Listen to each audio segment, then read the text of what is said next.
Hello दोस्त, कैसे हैं आप सभी लोग। आशा करता हूं कि आप सभी लोग ठीक होंगे। मैं योगेंद्र मौर्य और आप सभी का योगेंद्र मौर्य क्लासेस पे स्वागत करता हूं। तो आज हम कक्षा 10 के लिए जो हिंदी का पेपर होता है उसमें जो सेकंड पेपर लगा होता है उसके महत्वपूर्ण क्वेश्चन लेकर के आए हैं आपके सामने। ठीक है, जिसके माध्यम से आप यदि उन्हीं को सिर्फ पढ़ लेते हो तो आपके लगभग 50% नंबर तैयार हो जाते हैं।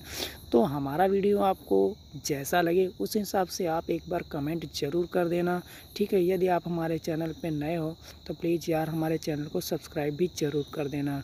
चलिए वीडियो स्टार्ट करते हैं और आज का वीडियो बहुत ही मज़ेदार होने वाला है, तो देखते रहिए बिना स्किप किए लास्ट तक। तो चलिए स्टार्ट करते हैं। तो देखिए, ये हमारे सामने कुछ ऐसा पेज खुला है जिसमें आपका पहला प्रश्न दे रखा है। आपका उस पेपर में चाहे जो भी नंबर दिया हो, लेकिन यहाँ पर एक आपका पहला प्रश्न दे रखा है जो कि आपका कुछ इस प्रकार से है। कोई एक कंठस्थ किया हुआ श्लोक लिखिए जो इस प्रश्न पत्र में ना आया हो। ठीक है, तो इस वाले प्रश्न में आपको लिखना क्या है, कोई एक आपको श्लोक लिखना है और ऐसा श्लोक लिखना है जो आपका इस प्रश्न पत्र में ना आया हो। ओके, तो चलिए क्वेश्चन नंबर 2 देखते हैं। लिखा है निम्नलिखित प्रश्नों के कोई 2 उत्तर संस्कृत में दीजिए। मतलब यहाँ पे जो क्वेश्चंस दिए हैं इनके आपको उत्तर काहे में देना है, संस्कृत में देना है। क्वेश्चन भी संस्कृत में लिखे हैं और आंसर भी संस्कृत में ही देना है आपको। तो इन सभी के लगभग 2-2, 3-3 नंबर सभी के मिलते हैं, तो इससे आपके काफ़ी अच्छे मार्क बन जाते हैं। तो लिखा है चंद्रशेखर का आसित। क्वेश्चन नंबर 2 है वीर केन पूजते, वाराणसी नगरी किमर्थम प्रसिद्धा, कुत्र मरणम मंगलम भवति।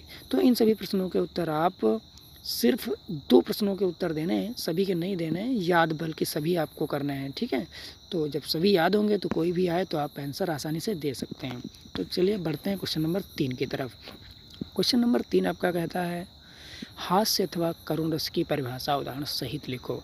देखिए, आपका 50% इसमें परिभाषा का होता है और 50% आपका उदाहरण का होता है, इसलिए उदाहरण और परिभाषा दोनों लिखें तो ज़्यादा अच्छा होगा। ठीक है, तो हास्य रस और करुण रस दोनों परिभाषाएं आपको याद कर लेनी है, पेपर में कोई भी परिभाषा आ सकती है। तो चलिए क्वेश्चन नंबर अगला स्टार्ट करते हैं। आपका ये भी कंप्लीट हो गया और ये भी कंप्लीट हो गया। अब इसके आगे का देखते हैं। ठीक है, क्वेश्चन नंबर 4। क्वेश्चन नंबर 4 आपका कहता है रूपक अथवा उपमा अलंकार की परिभाषा उदाहरण सहित लिखो। तो यहाँ पे रूपक और उपमा दोनों अलंकारों की परिभाषा आपको याद कर लेनी है ताकि वहाँ पर कोई फंसने वाली बात ना रहे। ठीक है, दोनों के आपको अच्छे से अच्छे नंबर मिलने ज़रूरी हैं। ठीक है, तो आपका ये भी नंबर जो है वो कंप्लीट हो चुका है। चलिए अगला नंबर स्टार्ट करते हैं। Question number 5। इसमें देखो हमने लिख रखा है सोरठा या दोहा अथवा चौपाई की परिभाषा उदाहरण सहित लिखो। तो भैया मेरे यहाँ पर आपको सिर्फ 2 चीज़ें पूछी जाएंगी, वो भी अथवा में। सोरठा अथवा दोहा, सोरठा अथवा चौपाई, सोरठा अथवा रोला, कुछ भी हो सकता है, लेकिन 2 ही चीज़ें पूछी जाएंगी। इसलिए आप भैया मेरे आपसे विनती है कि ऐसा कुछ करना कि ये जो 3 इसमें दी हुई चीज़ें हैं सोरठा, दोहा, चौपाई, तीनों याद कर लीजिए ताकि कोई फंसने वाली बात ही नहीं रहेगी और आपको नंबर पूरे मिलेंगे। तो चलिए आपका ये भी जो प्रश्न है वो कंफर्म हो चुका है। तो अगला प्रश्न जो है प्रश्न नंबर 6 जो आपका ये रहा। यहाँ पर कहा जा रहा है निम्नलिखित उपसर्गों में से किसी 3 के मेल से एक एक शब्द बनाओ। उपसर्ग समझते हैं ना, किसी शब्द के पहले जुड़ने वाला वो शब्द जिससे कोई नया शब्द बन जाता है उपसर्ग कहलाता है। ठीक है, तो यहाँ पे आपका क्वेश्चन में कुछ शब्द दे रखे हैं का, खा, गा, घा। तो का पे है अधि, खा पे है सु, गा पे है उप और घा पे है अति। इस प्रकार से दूसरे भी वहाँ पर हो सकते हैं, लेकिन यहाँ पर लगाना आप सीख लीजिए। अधि मतलब जैसे एक शब्द बनाना है, मतलब जैसे अधि मीन्स अधिका। नंबर अगला देखते हैं। तो यहाँ पर आपका क्वेश्चन नंबर जो 6 था वो भी कंप्लीट हो चुका है। ठीक है, तो यहाँ पर आप देखते हैं क्वेश्चन नंबर 7। देखा निम्नलिखित प्रत्ययों में से किन्हीं 2 के मेल से एक एक शब्द बनाओ।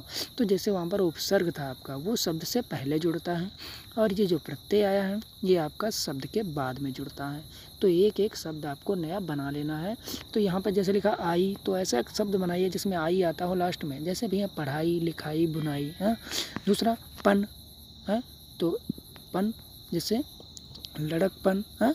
इस तरह से आपको शब्द बनाना। हट, बाल हट, वट, इसी तरह से सबको जोड़ करके एक शब्द बनाना है। चलिए आपका ये नंबर भी कंप्लीट हो चुका है।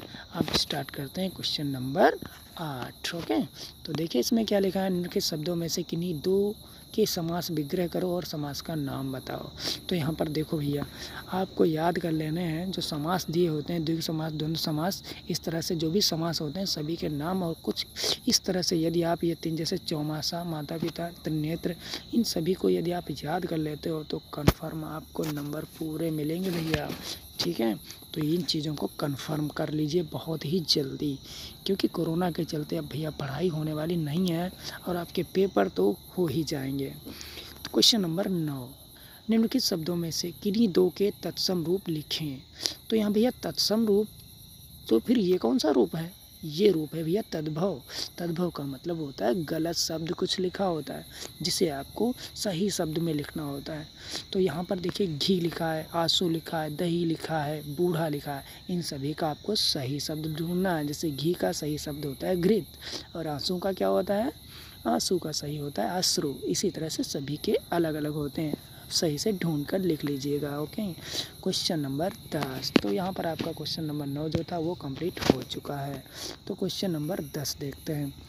क्वेश्चन शब्दों में से किन्हीं दो के दो पर्यायवाची। क्वेश्चन नंबर 10 कहता है उनके शब्दों में से किन्हीं दो के दो पर्यायवाची शब्द लिखना है।